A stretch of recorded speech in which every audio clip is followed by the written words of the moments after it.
Kembali bersama saya, Muhammad Agus Karim, pada mata kuliah Elemen Mesin Dasar. Ini adalah modul ke-9 segmen ke-7 tentang pressure fed bearing. Apa sih yang dimaksud dengan pressure fed bearing itu? Itu berkaitan dengan sistem pelumasan bantalan luncur. Jadi diasumsikan kita punya bantalan luncur, maka sistem pelumasannya itu akan disuplai gitu ya. Jadi oli atau pelumasan yang sudah panas itu akan keluar, kemudian akan ke heat exchanger gitu ya. Di tempat berkumpulnya oli, maka panasnya itu akan dibuang ke lingkungan, dan oli yang sudah dingin ini akan disuplai kembali menggunakan pompa ke bantalan. Jadi sistemnya itu seperti ini. Kenapa kok pelumasan bisa panas, temperaturnya bisa naik? Karena ada friksi antara poros olinya, pelumasnya, dan juga di bantalannya. Oke, penurunan rumusnya itu diasumsikan seperti ini. Ini adalah skemanya. PS itu adalah pressure yang harus disuplai, gitu ya. Ini adalah jurnalnya, ini adalah groove-nya, dan ini adalah pelumasannya. Clearance-nya itu adalah C. Maka Q-nya itu bisa diwakili oleh skema ini. Q yang disuplai itu ada T1 di situ. Kemudian ini adalah yang dikembalikan ke sistem pelumasan, dan ini adalah umpamanya ada end linkage keluar dari sini gitu ya. Nah, volumetric side flow leakage rate out of bearing and to the sum QS totalnya adalah bisa diberikan oleh persamaan ini. P dikalikan dengan PS dikalikan dengan R dikalikan C pangkat 3 dibagi 3 kali mu dikalikan dengan L aksen. L aksen itu adalah half bearing length.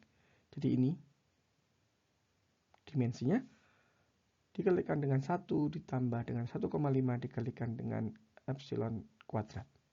Jadi rumusnya itu diberikan oleh ini. Keterangannya ada di sini. Oke, sekarang kenaikan temperatur. Karena ada gesekan, maka temperatur dari pelumas itu akan naik. Maka heat gain of fluid passing through the bearing itu berapa? Adalah rho dikalikan dengan CP dikalikan QS dikalikan dengan delta T-nya. Di mana delta T adalah temperature rise in oil between inlet dan outlet. Di mana delta T itu bisa dihitung dengan persamaan ini. Persamaan yang pertama itu kalau satuannya Fahrenheit, maka di sini adalah delta TF.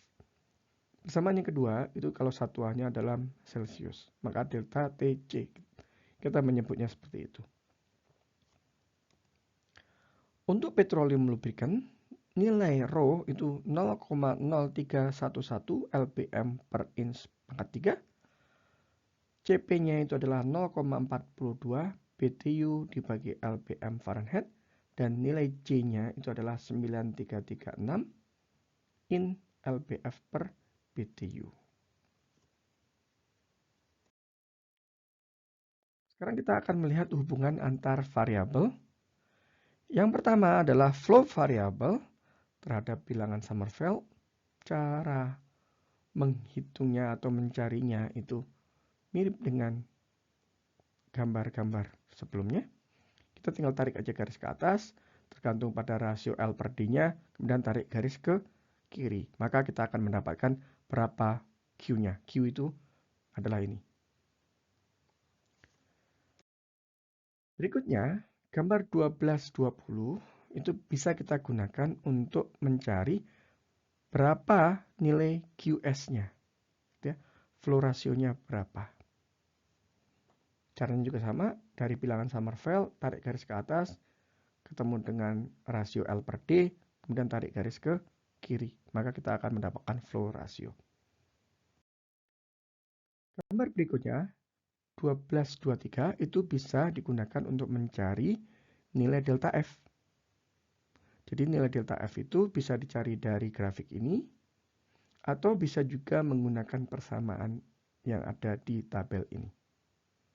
Tergantung pada satuannya apakah PSI atau MPa. Persamaannya agak sedikit berbeda.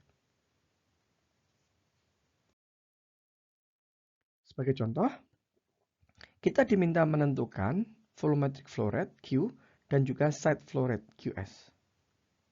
Oke, dari grafik 1219 dan bilangan Sommerfeld, maka kita bisa menentukan berapakah volumetric flow rate-nya, Q-nya. Bilangan Sommerfeld itu kita dapatkan dari contoh-contoh pada segmen sebelumnya. Maka nilai Q di sini adalah 0,217 inch pangkat 3 per second. Oke. Kalau kita diminta mencari side flow rate-nya, maka kita akan menggunakan gambar 1220. Dari S kita tarik garis ke atas, L per D-nya kita tahu, dan tarik garis ke kiri, maka kita akan mendapatkan QS per Q. Nilainya 0,655, Q-nya kita sudah tahu dari sebelumnya, maka kita akan mendapatkan nilai QS-nya 0,142 inch pangkat 3 per second. Ini adalah akhir dari segmen ke-7, modul ke-9. Terima kasih atas perhatian Anda. Sampai jumpa pada segmen berikutnya.